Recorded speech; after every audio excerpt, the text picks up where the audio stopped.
Hello, everybody. This is Noah and John, and we are from UrbanDigs. And today, Johnny, we are talking Manhattan. We got a good one. We got the Michael Franco Group team leader, Michael Franco himself, with us today. Ranks number 3 among Compass small teams, number 21 among small teams in Manhattan, 31 among small teams in New York State, number 151 nationally, according to Real Trends. Does about $150 million in annual sales volume, over $1.5 billion in production. And we got him with us today to share his thoughts on the market. Michael, thank you so much for joining us. And I'm going to get right into it because people want to know what's going on. What is going on in the state of this New York City real estate market today?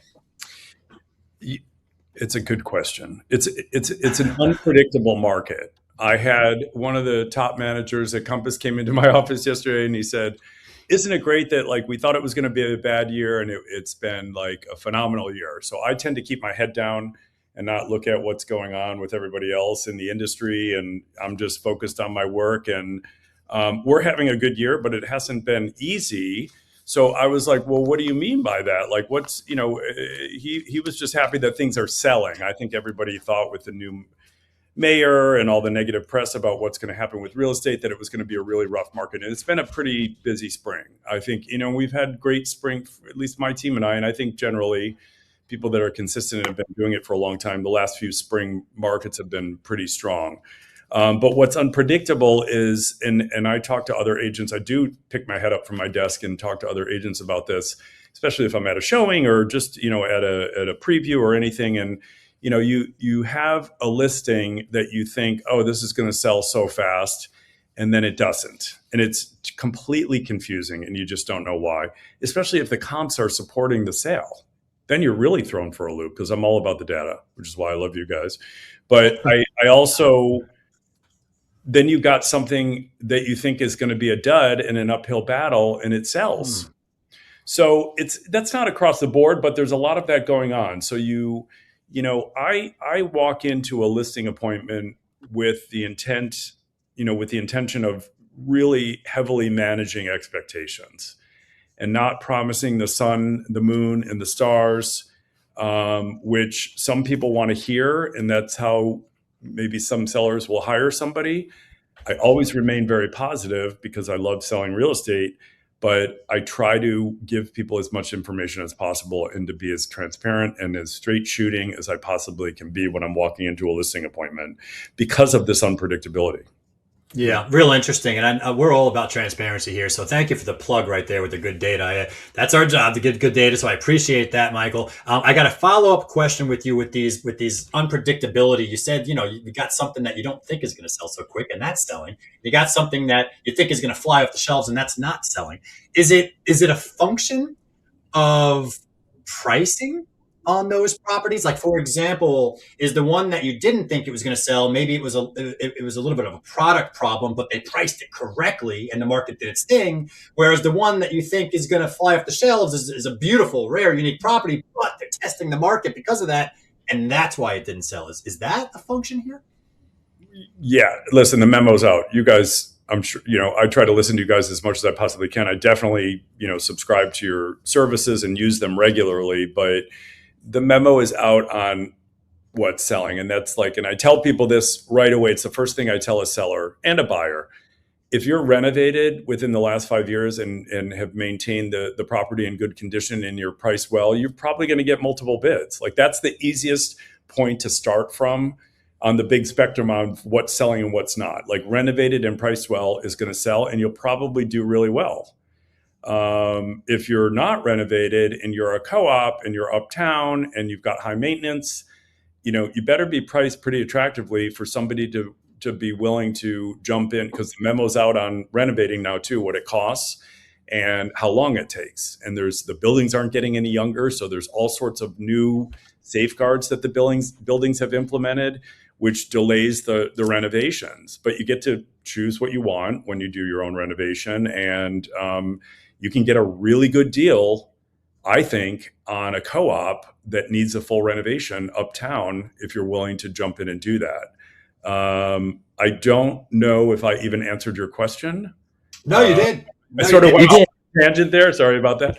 No, you totally did. Tangents are appreciated here, by the way. I mean, it tees up a perfect follow-up, because one of the things we've been talking about for a while is that difference between renovated and unrenovated, and we saw that spread really blow out post-COVID. It's collapsed a little bit, but it's still a little bit higher than it was pre-COVID. So it's a little bit high. That renovation still does add something a little bit more than it did. And I want to take it back to the idea of like what's hot, what's not, and this confusion in the marketplace about what's selling and what's not. And I'm wondering, if you're looking at it from that buyer perspective, are you starting to see any sort of movement toward or desire for projects? Are we starting to see buyers gravitate toward things that they can renovate, and God forbid a co-op? I mean, are these things is it a value play starting to emerge here? Yes, for sure. I mean, people have become a little desensitized to the renovating, and I'm getting more and more, I'm more heavier on the listing side, and my team is heavier on the buyer side. But we're getting more buyers that are willing to do work. And listen, it's not an absolute. Like, you can walk into a property that needs a little sprucing. There's everything from like the typical paint and wallpapering and floors, which a lot of people want to do, even if it's newly renovated, to a full gut renovation. And then there's everything in between. But one of the things you guys said, like there's a nuance that I want to touch on, that it's deeper. And that is like the level of renovation. So you walk into somebody, like you can have a listing, or you walk into a property where they spent a fortune, but there could be a point of diminishing returns. I'm not slamming the marketplace out there, but you could have something that's more akin to like a sponsor renovation that's just as good. Like, you've got to have a really sharp eye that's going to recognize the imported stone that cost $1 bazillion versus, silestone or Caesar stone from the local quarry. So there's a point of diminishing returns. People will go nutso on a renovation. And then, I've seen stuff that I can tell from having extensive experience renovating myself, like, this is a deep, heavy, expensive renovation, but maybe you're not going to get all your money back. Maybe something not as extreme goes the distance for you and gives you back for the buck. That is a very real phenomenon. Sellers don't understand it. They do fall in love with their renovations. They do get emotional with their renovations. They do anchor themselves to the cost of the renovation, and they just think they're going to get that money back no matter what over time. I've seen some wacky architecturally designed renovations by renowned architects, but are just funky. You know what I'm saying? They're artsy and they're funky. They're great. They're beautiful, but not everyone is going to pay multiple millions of dollars for that type of style. You got to find the right specific buyer. And this confuses a lot of those sellers. They just think they're going to get it back, and it's a harder sell than you think. So that is a very, very real point. Thank you for bringing it up. I just wanted to say that. My quick follow-up question was, before we go to the next question on the markets, how is inventory? Is it as tight as people are saying right now? Are buyers having trouble finding things out there? I know the rental market's going nuts, but what's supply like out there in the market? Supply is disappointing. It's disappointing for the buyer pool. And then what it does is it kind of, and this is a new phenomenon. I feel like I don't need to tell you guys any. You tell me if you agree. Like, the lack of inventory makes the buyer stay home. Like, so there's no, so like more inventory comes and more buyers come out, and it's like there's more competition, but it actually gets the buyers out. I think there's a lot of buyer fatigue out there where people are like, there's just nothing to see. And they can exhaust it pretty quickly. But then it's interesting, if you've got flexibility about neighborhood, it opens up to me, that's one of the initial like limiting factors. If you're like just defined to one neighborhood, and even within that neighborhood, a geographic square, you're limiting your pool. If you're, I tell people this with outdoor space, if you're looking for outdoor space, this is going to be super easy, because there's like real outdoor space. There's only a handful of places, on the West Side in a pre-war that you might be able to see. It's going to be a pretty easy search. But if you're willing to be flexible on neighborhood, I think that it opens up a lot more opportunities, depending on the price point, the market segment. No, I think it's great. And I think a lot of there's an old saying, and I don't necessarily think it's true, but it does tend to hold, and that's that buyers are liars. And I think the idea is that people don't necessarily know what they want until they see it. So they start off on the Upper West Side, it has to be here. The next thing you know, they're in the Upper East Side or in Yorkville, something like that. Be like, oh, this is perfect. It's like, okay, it's completely different what you started out with. But there, and this is just yet another layer of confusion. And I want to go back to something you mentioned earlier about setting expectations. And I guess what we'd really like to know is, how do you most effectively manage those expectations, or rather misconceptions, about what's happening in either a buyer or seller's local market?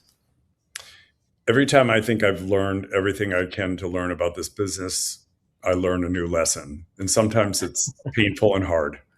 So I try to be all encompassing and super communicative. Like if you're on the sales side, you got to communicate.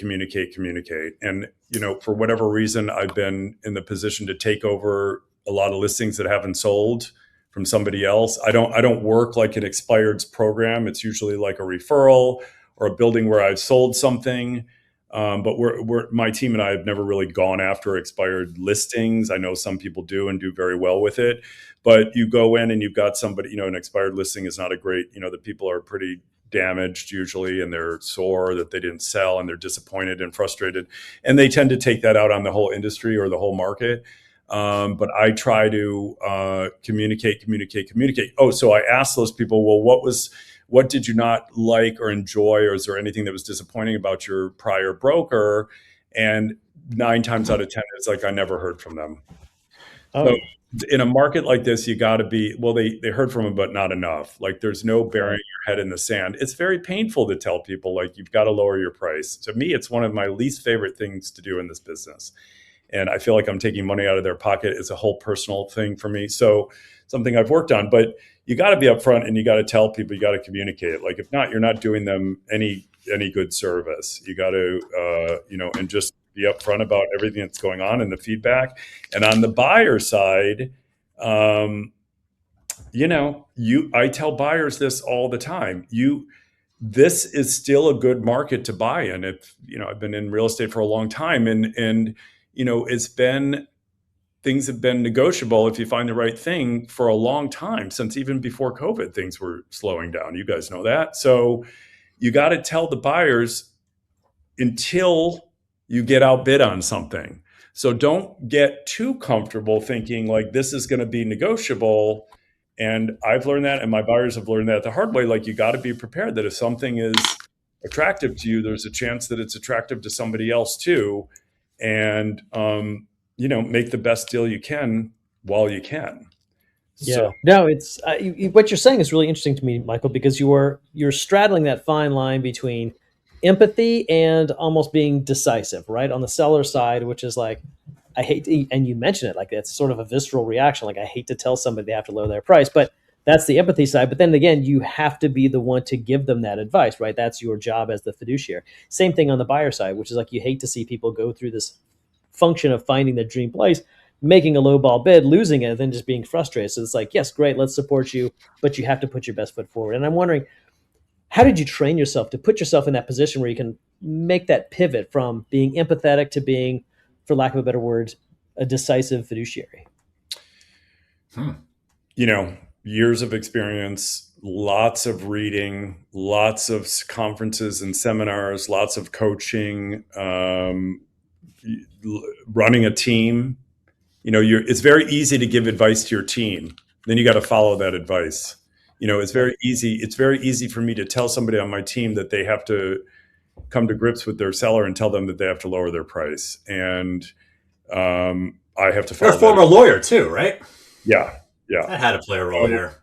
I think that the transparency, you're not doing them any good by not telling them the truth. There might be agents out there that might not think it's the price, or they just don't have the guts or the whatever to tell them that they have to lower their price. Or more often, the seller doesn't want to lower their price. Let's face it. That's the denial is a big, powerful force. They might not be ready to lower their price. They might just need to have the market go a little longer until they realize. And I shouldn't. So I'm not blaming the brokers, because let's face it, 9 times out of 10, the sellers are reluctant to lower their price. It's more of an exception than the rule that a seller says, you know what, I think we have to lower the price.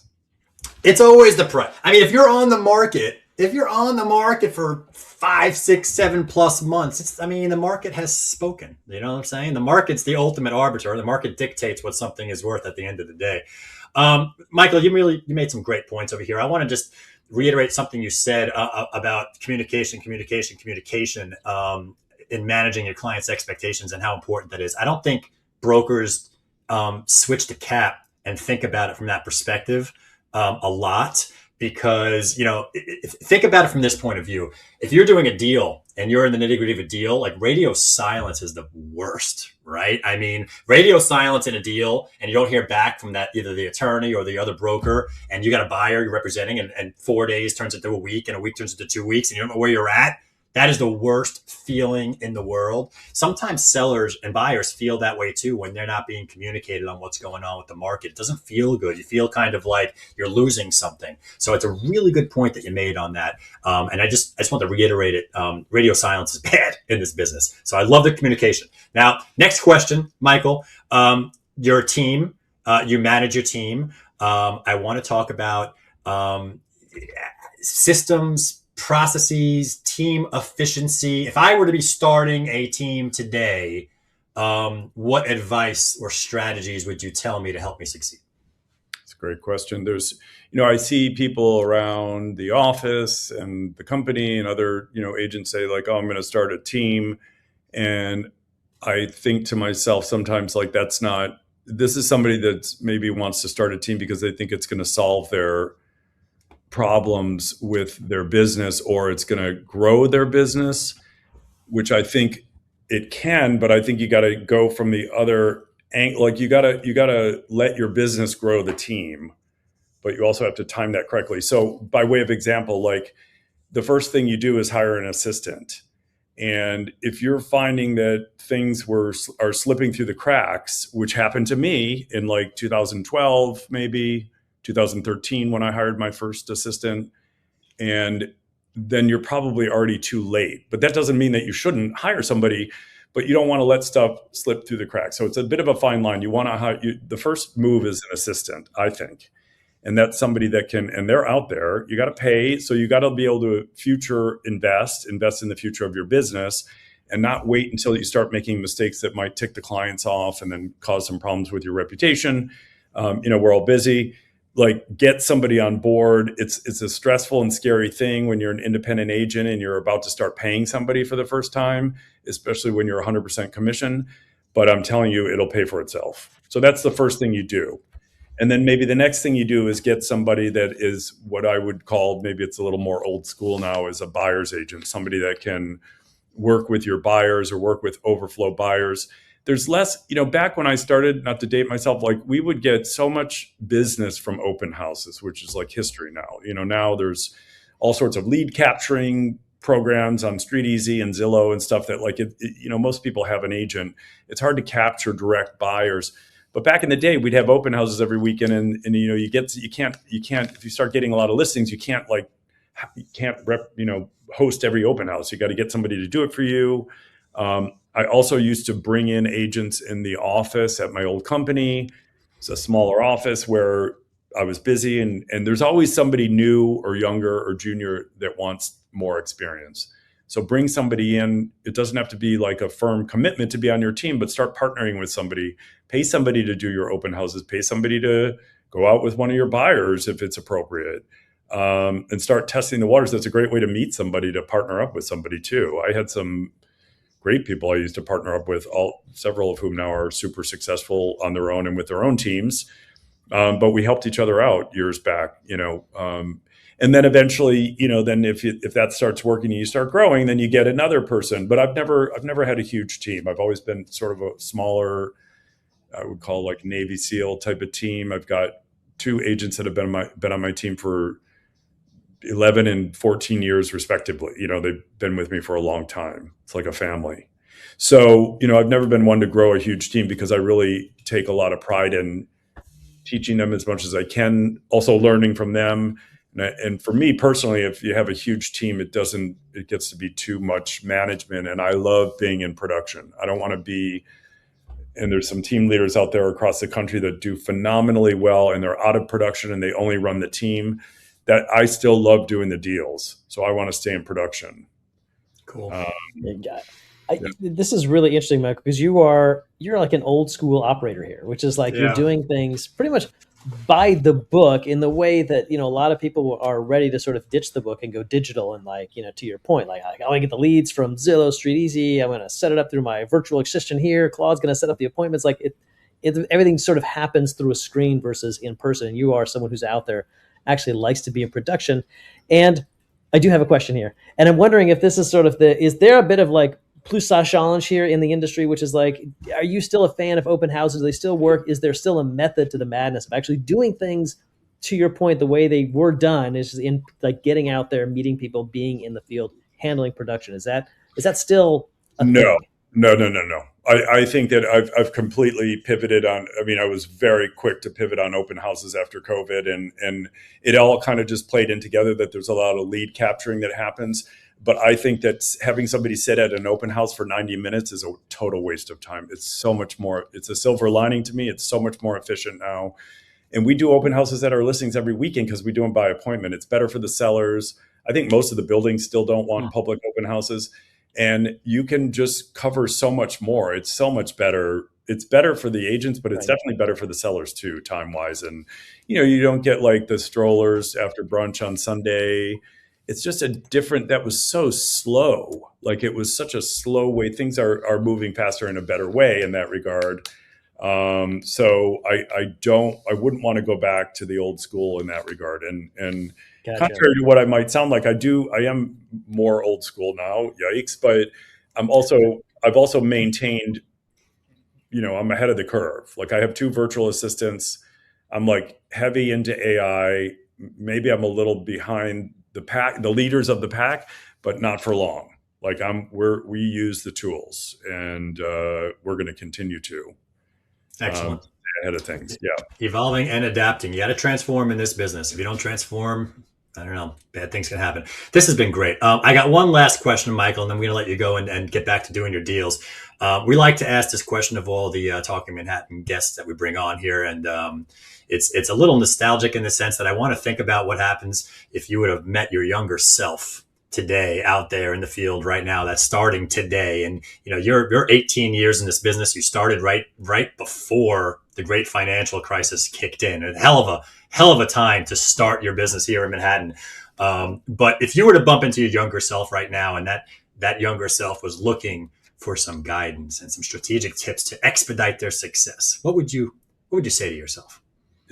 I've been asked this question before. I've got 2 siblings that went into real estate in different states after I did, and they asked me the same thing. I think you have to get this is super basic and rudimentary, get a hold of your database right away and get organized.